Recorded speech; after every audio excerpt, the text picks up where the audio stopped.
Very good morning to the future of India. Because today, this is the nation where we have 142 crores population, of which 50% is below 25 years of age.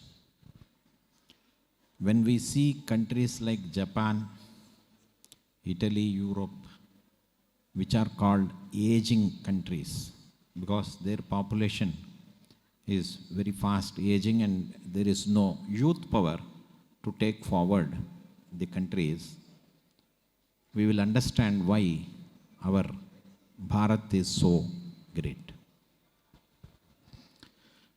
In my opinion, our generation and our previous generation have failed the country. Now we are trying to shift the onus on taking forward this great nation onto the shoulders of the young brigade youth. So you are receiving a onerous task like Hercules. And do you prepare yourself to face this challenge is the question that we have in our present situation. Our Ranganathan ji and Nagabhushanam ji have given you excellent speeches. They have motivated you. But I am going to give you a few questions, things to ponder over and reminisce in your own thought process. What are we doing? Where are we going? Where we are taking our country in future? Or to say in a wider angle, the Mother Earth. I am afraid you are reading about Joshimath, the place which is central to the so-called Chardham Yatra. That town of 20-30,000 population today is crumbling. In this Vignan University, you have got great civil engineering, structural engineering, architecture and other departments. I hope they understand why, what actions which we have taken earlier have brought the Joshimath to the present state of affairs. Second aspect, we are very proud about industrial.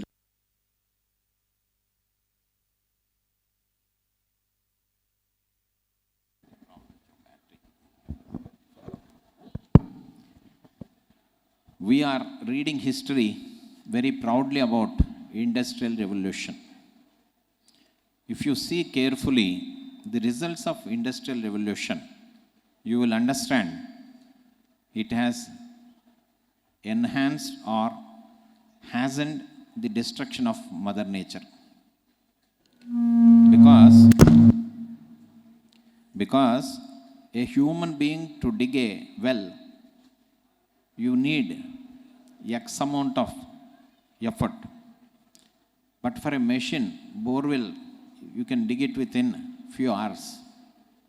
Similarly, you see the hills being flattened, the rivers being flattened, the sea being reclaimed.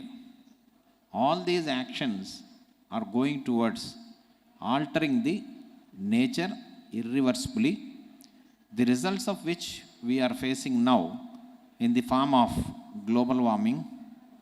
Today newspaper, you can see in North Island, in Atlanta, a mass of ice, iceberg we can call it, of the size of New Delhi has separated from the Arctic area. What is happening to Mother Earth?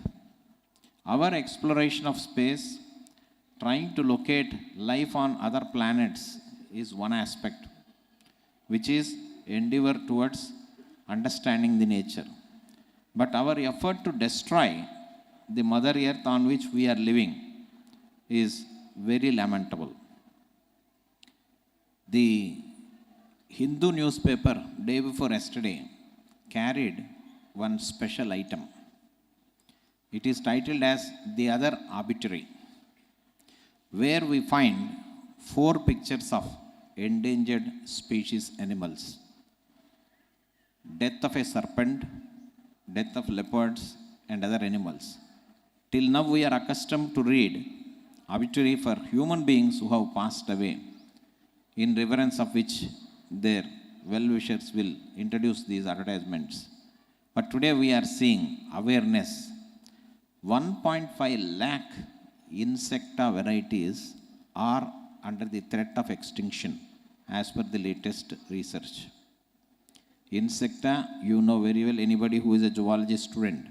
8.5 lakh is the different varieties of insects that are there in that Arthropoda group. Where are we taking this earth and future of earth, which is perilous to say the least? Because Joshimath is one small issue in this big country. But what about the flooding that we have seen in Pakistan or in our own country in so many areas, which have resulted in loss of life, loss of wealth? So, unless we stop, look back and ponder over, we will not be able to take forward the agenda that is being discussed every day in COP summits. You might have seen every year they will hold one summit, COP summit, take certain decisions which are never to be implemented by any country in the right earnest. Otherwise, today we will not discuss that issue at all. Second, securing the Mother Earth for future generations and livelihoods of all creatures, both plant, flora and fauna on this earth have to survive and sustain. For that, we need to take steps, which I request the faculty who are available in this university to ponder over and come with measures which can be implemented in a practical way to ensure sustainability. Now coming to the science part and thought process. Technology is a double-edged knife, as you all know. I am going to tell you one small example. Deep fake. This is a word which we are now reading in the news as well as in practicality. Whenever this tool is used as a means for eliciting humor, that's fine. But what actually happening using this artificial intelligence technology tools, the problems that are being created. Recently, one Britain CEO of an energy company received a phone call from his superior head of the department officer from Germany. He spoke on the phone and as per the instructions transferred millions of euros to a contractor thinking he is a supplier to the company. Later on it has been detected that it's a fake call.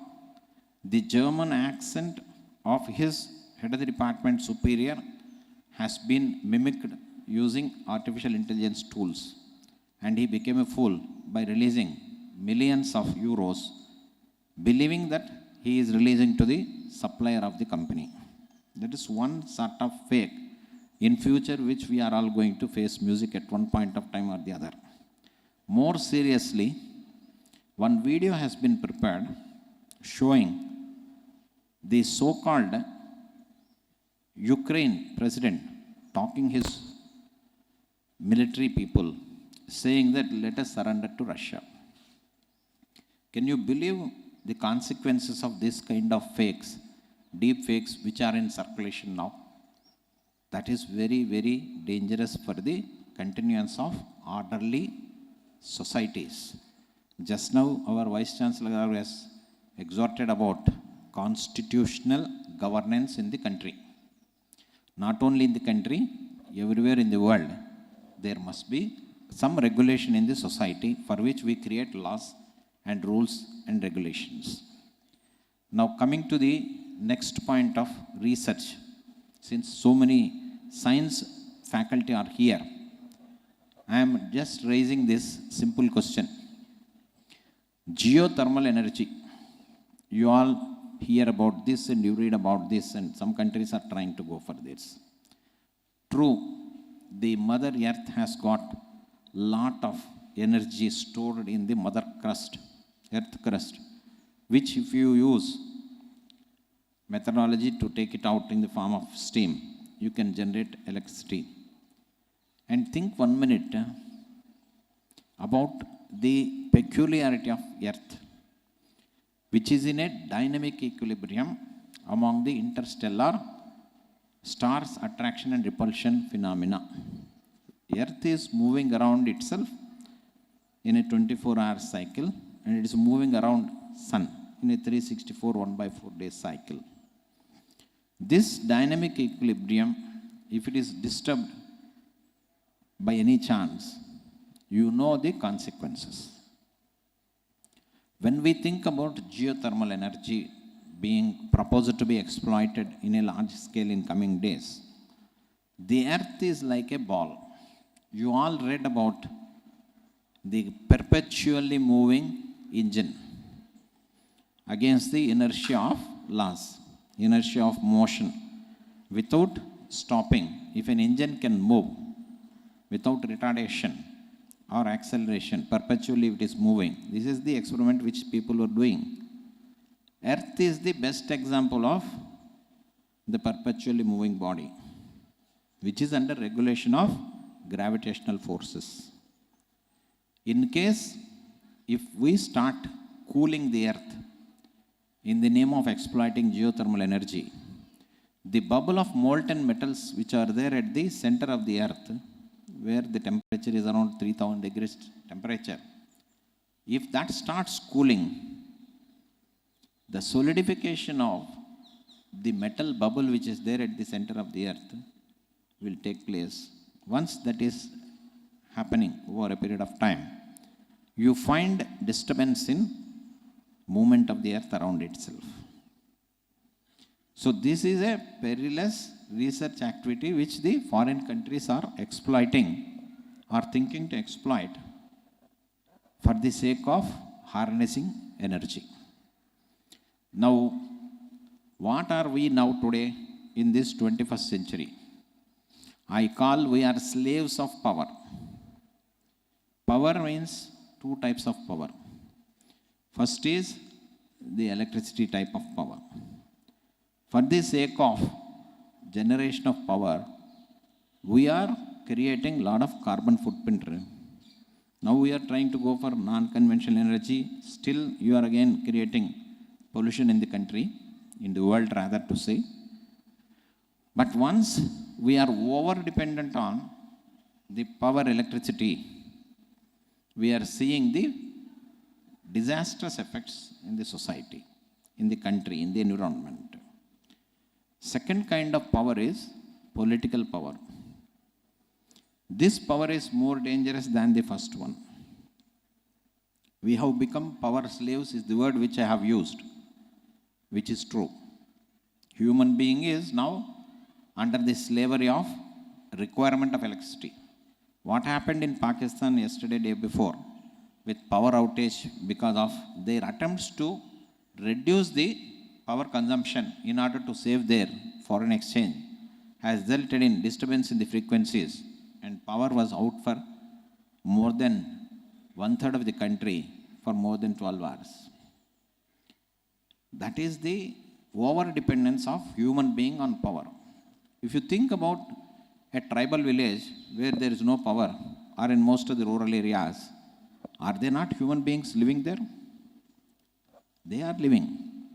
So what actually separated us from the rural folk is our what we call arrogance, that we have tools, technology tools, development tools, and we are living a developed life, or quality of life is the words which we are using.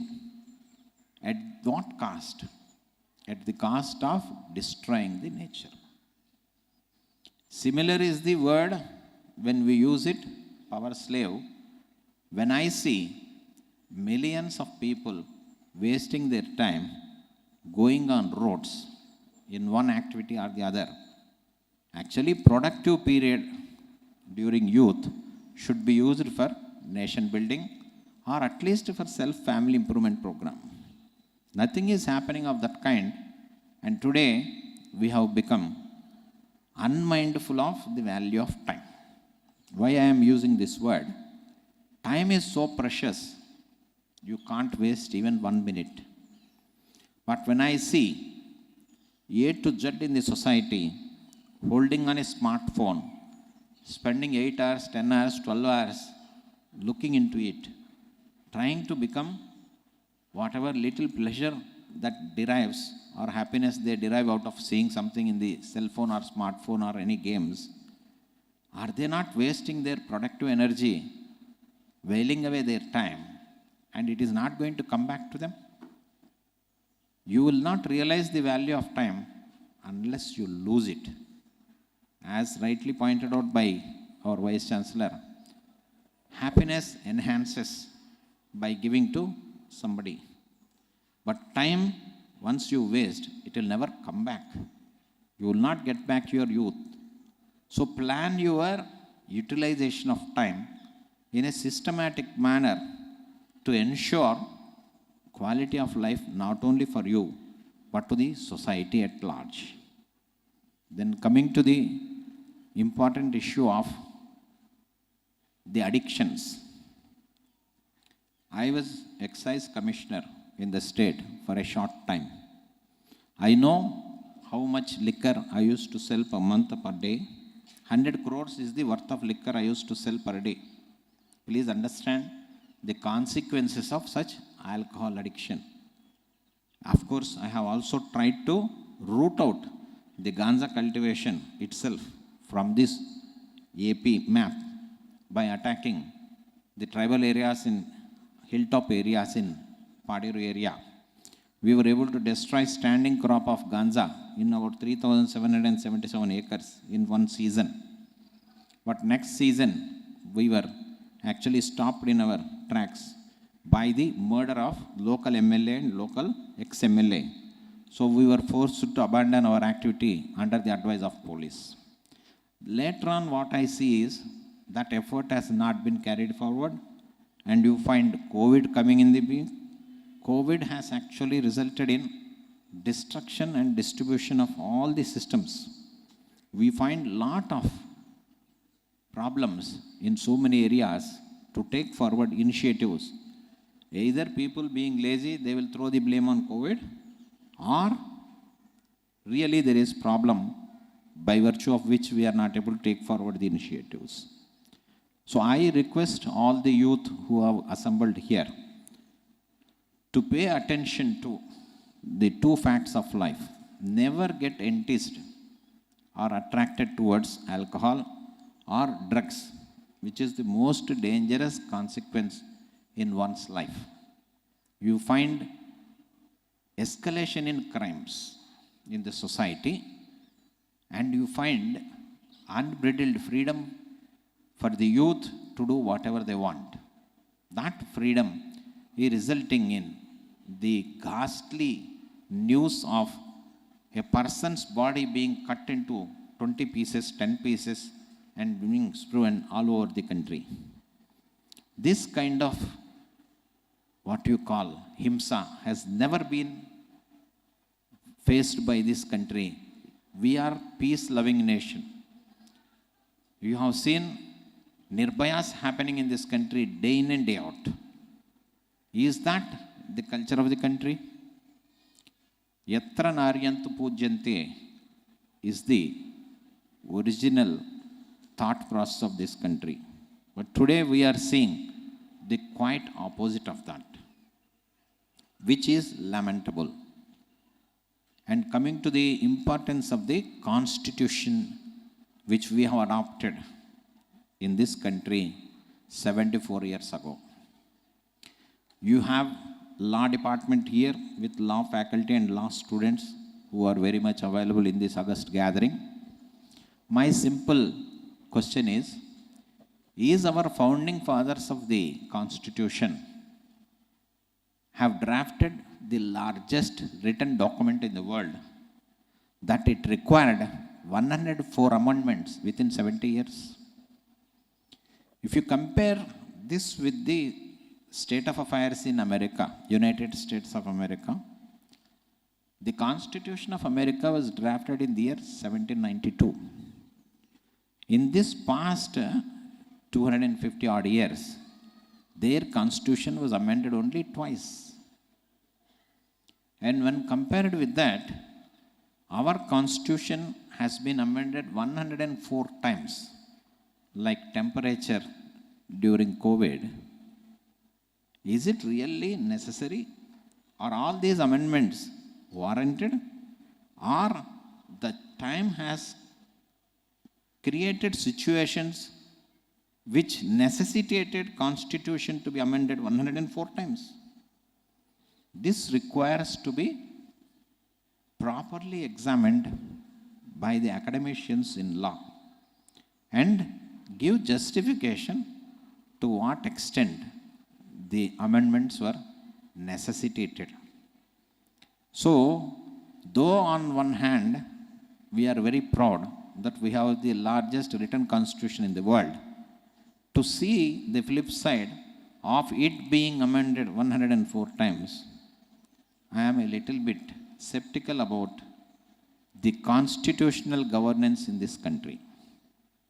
And I don't know whether I have exceeded the time limit prescribed by the university, but I thought these few ponderables I am leaving in your mind for the sake of coming back with answers to the society.